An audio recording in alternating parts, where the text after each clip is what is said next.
this is really cool to be up here. And I was just thrilled when they offered that opportunity. Tell me about what they did up here on the stage. Sure. So 100 years ago in Tampa, cigar rollers worked in this factory and every other factory, and cigar rolling can be a little monotonous. It's the same process over and over and over again. Right. So 100 years ago, the cigar rollers in every factory here in Tampa pooled their money together, and the workers themselves hired some of the most educated, experienced, learned people in the community to come and read to them. And they called them lectors. Yeah. And the stage that we're on right now, is a platform that a lector would have used to roll to the cigar workers. Right now, if you look very closely, most of them have earbuds and they're listening to a music or a podcast or a show.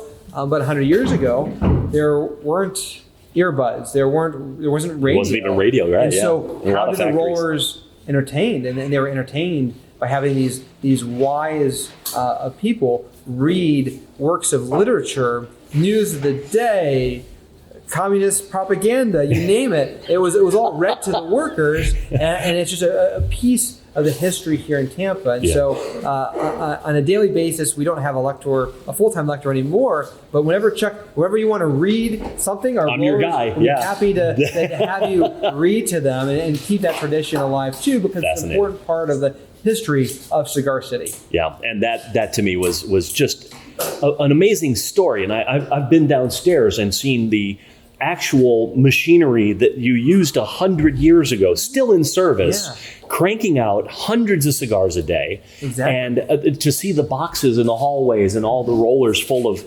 pallets down in the shipping room. And it all happens right in this building. And it hasn't changed for 100 years. That's so fascinating. What other industry can make that claim? That's very true. And we live in this world of amazing technology where you have your audience, your viewers are from all around the world. And they can just connect in an instant. But here we are, stepping back in time, rolling cigars by hand, just like my great-grandfather did in 1895. Your great-great-grandfather, that was, again, back up in the Cleveland area. Yeah. Tell me just a little bit about that transition. I know the story, but recap the beginnings of it if you don't mind. So my great-grandfather was born in Austria-Hungary, and he came here to America in search of the American dream, like so many others. Sure. And just like so many other immigrants, he ended up in Cleveland because that's where the people from his village in Austria-Hungary settled. That's where their community was. And back in the late 1800s, there were no national brands.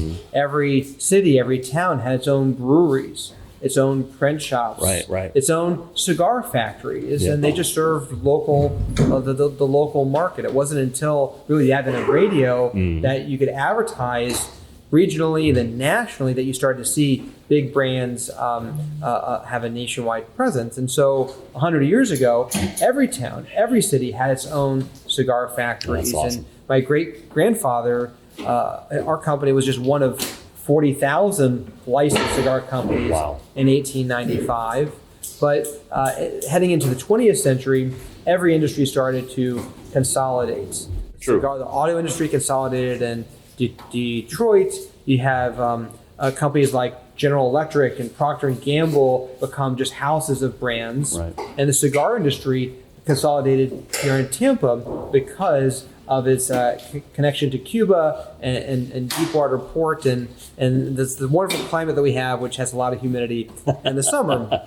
Perfect for making cigars. So my great-grandfather realized, saw the trend and realized that if he wanted our company to continue and be successful, we had to move to Tampa as well, like everybody else. And so we moved here, moved into El Reloj, and we're proud to continue the tradition here in Cigar City. And the clock tower still works. It does. I saw that renovation. It was gorgeous. And what's amazing about our clock is that it's a weight-driven clock. There's no motors, no electricity. Our team winds it every day, and it still keeps the time here in Ybor City just like it did in 1910. Right? That's awesome. So we've had the history. We've gone through the culture. We've talked a lot about the manufacturing and obviously your family's deep involvement in the community. And I alluded to the legal changes at the very beginning, and you corrected me. We needed a basis of the history there. To share the history of the story. I agree. But part of the story is the fact that for our company's 128 years, we've had to be involved politically and advocate on behalf of the cigar industry, because nobody else is going to do it for us. And so my great-grandfather's book, in it, he talks about going to Washington in the 1920s and lobbying the federal government. At that time, the issue was quotas on tobacco growing.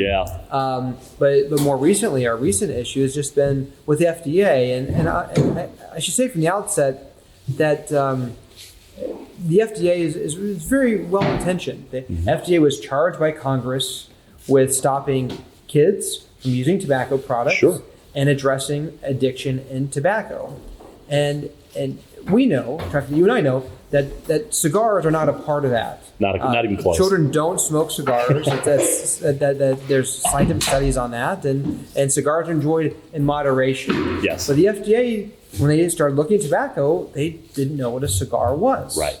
They saw all tobacco products, and they realized blanket coverage. And they said the easiest way to address tobacco is to just take the regulations developed for cigarettes and apply it to every other tobacco product. Right. And so a lot of our job, and part of the reason why we restored the factory, was to just educate policymakers on what a premium cigar is and what it's not, and how this is a handcrafted tradition enjoyed by adults in moderation for relaxation and celebration. And that message gets through. People understand it.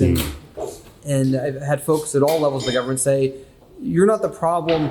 We're not worried about you. But it's taken a while just to have the government realize that premium cigars deserve to be treated differently. And there's a scientific basis for doing so. And it really culminated for us back this past August when, after a 7-year legal battle, the U.S. District Court for the District of Columbia decided that the FDA made a mistake and should never have regulated handcrafted, unflavored premium cigars. And so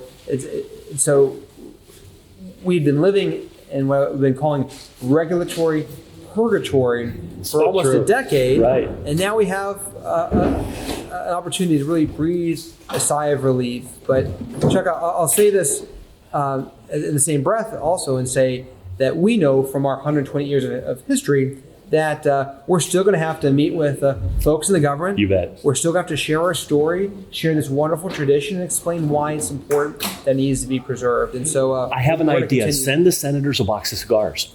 It seems to work with everything else. If they're enjoying it and they understand, and that's true. Obviously, there's so many other layers to that. But I will say, we certainly feel it here in Tampa, but cigars bring people together. Truly. It doesn't matter who you are, your race, your ethnicity, your age, your income, the language you speak, your background. If you enjoy cigars, we can all be friends together and enjoy cigars together. And what we've seen politically is that Republicans enjoy cigars, Democrats enjoy cigars, independents enjoy cigars. Cigars can bring people together. So I like your idea of sending all the senators a cigar. And what we really need to send them, the American.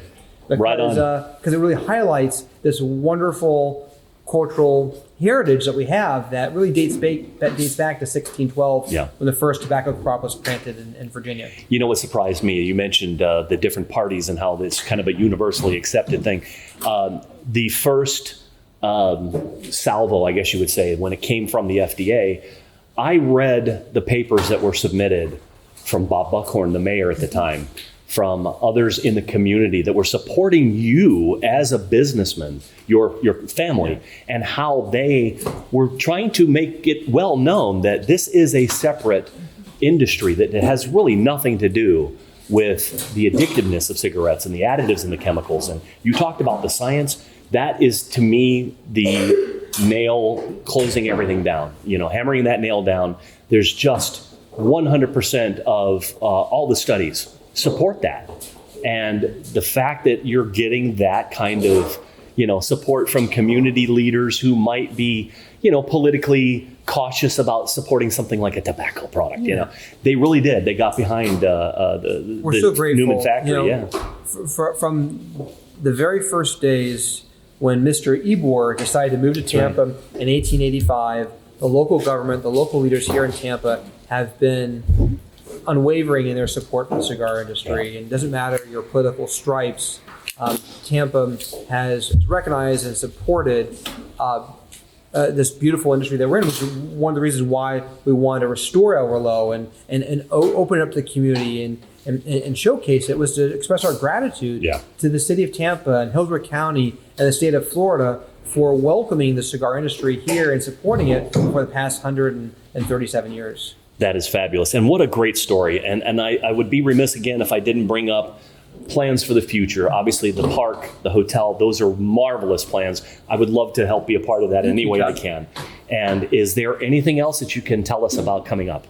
Well, I think we're always working to create new cigars. We just launched our Leroy Newman cigar. Oh, yeah. A week ago, 2 weeks ago, which is a wonderful collaboration with the foundation of the late American artist Leroy Newman, who is famous for painting with his distinctive mustache and his cigar in hand.